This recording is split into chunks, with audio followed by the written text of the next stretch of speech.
My name is Andrew Stanton. I am the director and co-writer of Finding Dory. And I'm Lindsey Collins. I'm the producer of Finding Dory. You know, I think what everybody loves about Dory is the fact that she's so kind of optimistic and has so much perseverance and always kind of sees the best and the bright, and there's always another way, and she's just relentless in her kind of willingness to help people out. I think it's what's made her kind of this icon beyond the film over the last several years. And so to kind of tell her backstory or help her figure out kind of where she's from and also give her a sense of her own kind of self-worth on this film it's kind of a real gift, really. My biggest hope that people take away from this film is that you don't have to have something as obvious as short-term memory loss, that we all have things about ourselves that we think make us a little different, maybe a little stand out, and we may see it as a flaw, but it's most likely it's something that makes us unique and makes us special, and that you learn to embrace that you learn to accept that and realize nobody else has that quality, and that makes you very unique, and it's the same way Dory learns that. We spent a lot of time researching a lot of stuff on this film. I mean, we went everywhere from kind of up to Vancouver, to the Vancouver Aquarium, and looking at all of the sea life up there, all the way to Monterey Bay Aquarium, to the Marine Mammal Institute, Marine Mammal Center. Yeah. And then sent other groups of our animators and our art department out to various other aquariums. But a lot of it was just trying to get as much understanding of the inner workings of an aquarium, of a state-of-the-art aquarium, or of a state-of-the-art animal hospital, and then also just trying to do as much kind of just creature animal research as we could, so we could be as true to that as possible. Well, this film the ocean is a large place, and there's so many locations. You could kind of probably keep making more and more movies and not ever repeat yourself. So we've gone to a whole new location that's very unique looking. It's unique in particular just to the California coast. Brings us a whole bunch of different species and everything.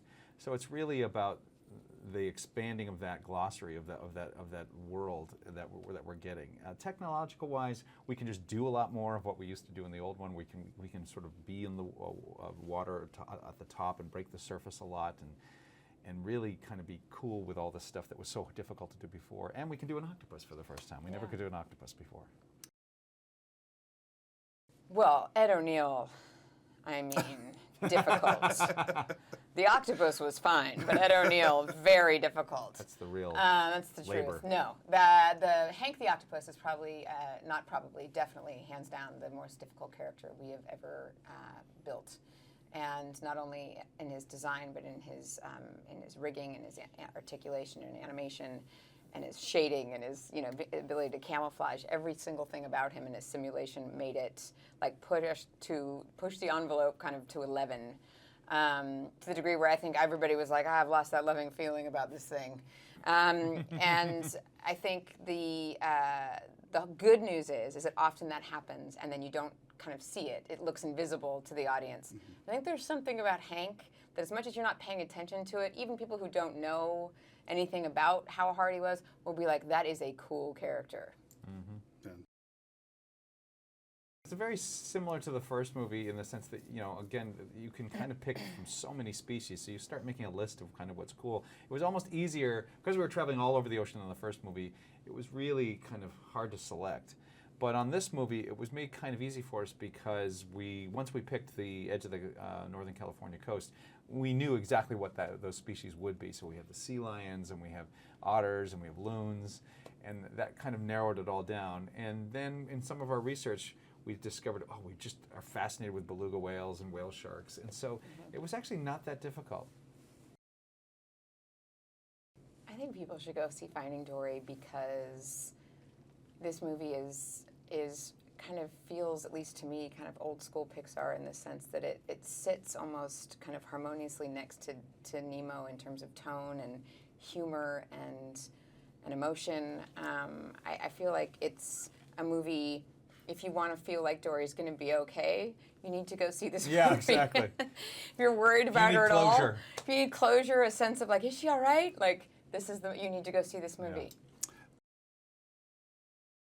Well, you kind of nailed it. I mean, like, why to go see it is because you get to spend time again with people, with fish that you really enjoy, and you get to learn way more about them and see how much farther the world goes.